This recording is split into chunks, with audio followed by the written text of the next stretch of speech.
నమస్తే. నేను మీ నాగబాబుని. ఒక సగటు భారతీయుడిని, ఒక హిందువుని. అదేంటి మీరంతా నాస్తికుడు అనుకుంటున్న నాగబాబు హిందువుని అంటున్నాడని అనుకుంటున్నారా? ఆదిశంకరుల అద్వైతం, రమణుల ఆత్మజ్ఞానం, వీళ్ళిద్దరూ చెప్పిన నిరాకార స్వరూపమైనటువంటి ఆ పరమాత్మను నమ్ముతాను. హిందువు అనేది ఒక నమ్మకమో ఒక మతమో కాదు, ఇది ధర్మం, మన జీవన విధానం. అవివేకుల్ని అజ్ఞానుల్ని ఎడ్యుకేట్ చేసేలా చెప్పాలంటే ఇది ఒక జియోగ్రాఫికల్ ఐడెంటిటీ కూడా. ఆసేతు హిమాచలం నుంచి హిందూ మహాసాగరం వరకు ఈ పుణ్యభూమిలో పుట్టిన ప్రతి ఒక్కడూ హిందువే. ఈ దేశంలో ఈ ధర్మంలో చార్వాకులు కూడా చోటుంది కాబట్టి నేను నికార్సైన హిందువుని. నా ధర్మాన్ని గౌరవిస్తూ ఇతరులను కించపరచకుండా బతుకుతున్న ఒక ప్రౌడ్ సనాతన హిందువుని. అందుకే నాకు ఎమ్మెల్సీగా కౌన్సిల్లో మాట్లాడే అవకాశం రాగానే హిందూ మతం కోసం పాటుపడే అర్చకుల చాలీ చాలని జీతబత్యాల గురించి మాట్లాడాను. మరి వైసీపీ నాయకుల సంగతి ఏంటంటారు? రండి చూద్దాం.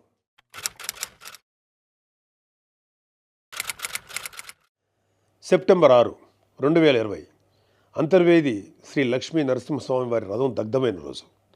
రాష్ట్ర వ్యాప్తంగా ఉన్న హిందువులందరి మనోభావాలు దెబ్బతిన్న రోజు.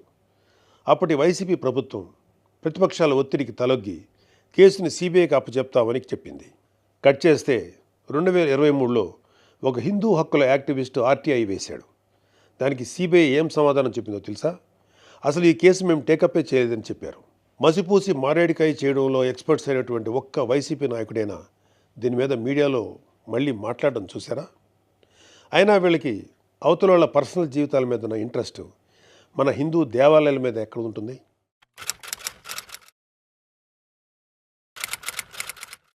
డిసెంబరు 2020 రామతీర్థం రాముడు మనకు ఒక దైవం. మహావిష్ణువు అవతారం మాత్రమే కాదు, అంతకు మించి. ఈ దేశం తాలూకు ఆస్తిత్వం రామకథలో ఉంది. ఒక మనిషి ధార్మికంగా ఎలా బ్రతకాలో రామాయణం చెప్తుంది. రామాయణంలో మారీచుడు చెప్తాడు, రామో విగ్రహవాన్ ధర్మ సాధు సత్య పరాక్రమ అని. ఈ భూమి మీద రాశీభూతమైన ధర్మమే శ్రీరాముడిని నమ్మే జాతి మనది. అలాంటి రాముడి శిరస్సును నరికినా పట్టించుకోని ప్రభుత్వం వైసీపీ ప్రభుత్వం. అప్పటి ప్రభుత్వం ఇన్వెస్టిగేషన్లో చూపించిన నిర్లక్ష్యం వల్ల దీని వెనుకున్న అసలు దోషులను శిక్షించలేక ఏదో నామకే వాస్తే కేసులు పెట్టి దీన్ని నీరు కార్చారు. అయినా మీకు మీ మంత్రులకి రిలీజ్ సినిమాలకు రివ్యూలు ఇవ్వడం మీద ఉన్న శ్రద్ధ రాముడి మీద ఎందుకు ఉంటుంది?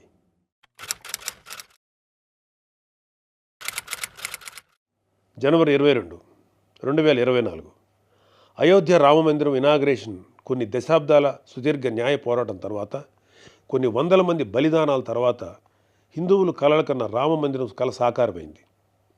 దేశమంతా ఒక పండగలాగా దీన్ని సెలబ్రేట్ చేసుకున్నారు. మన రాష్ట్రం నుంచి పవన్ కళ్యాణ్ గారు, చంద్రబాబు నాయుడు గారు కూడా వెళ్ళి అందులో పాలు పంచుకున్నారు. కానీ ఈరోజు హిందువుల మీద ఎక్కడ లేని ప్రేమ వలకపోస్తున్న వైసీపీ నాయకుడు గారు కనీసం ఫార్మాలిటీకైనా ఒక ట్వీట్ కానీ ఒక వీడియో బయట కానీ పెట్టారా? పోనీ మీ స్టాండ్ ఏంటో ఓపెన్గా ప్రజలకు చెప్పే దమ్ము అయినా మీకుందా? మీకు వ్యతిరేకించే ధైర్యం లేదు. అలా అని అభినందించే సంస్కారం అంతకంటే లేదు.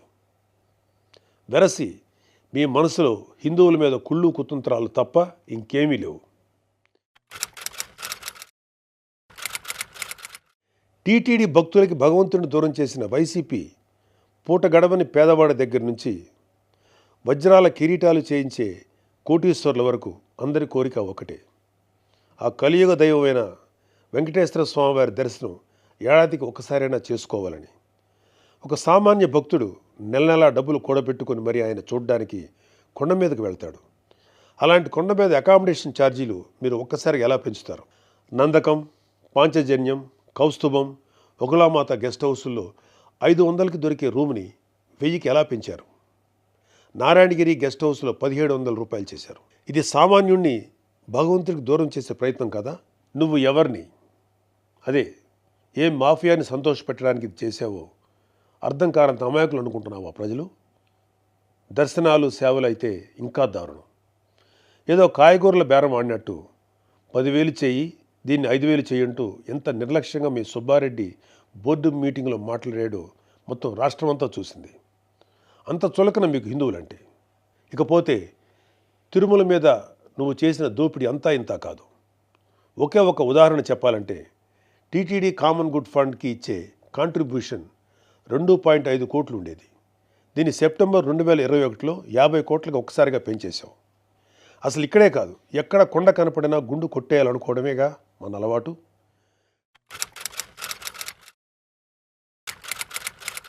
Declaration form. ప్రతి రిలీజియస్ ఇన్స్టిట్యూట్కి ఒక సాంప్రదాయం ఉంటుంది. దాన్ని గౌరవించడం మన ధర్మం. యుధా రాజా తదా ప్రజ అంటారు. నాయకులే రూల్స్ ఫాలో కాకపోతే ఇంకా ప్రజలు ఏం ఫాలో అవుతారు? అయినా బాధ్యత గురించి వైసీపీకి చెప్పడం చెవిటోడి చెవిలో శంఖం ఊదినట్టే. పవన్ కళ్యాణ్ గారు ఆయన కూతురు పొలినాని తిరుమల తీసుకువెళ్ళినప్పుడు ఆ అమ్మాయి మైనర్ అయినా కూడా ఒక గార్డియన్గా ఆ అమ్మాయి తరఫున డిక్లరేషన్ ఇచ్చారు. పవన్ కళ్యాణ్ గారి సతీమణి అన్నాగారు కూడా డిక్లరేషన్ ఇచ్చారు.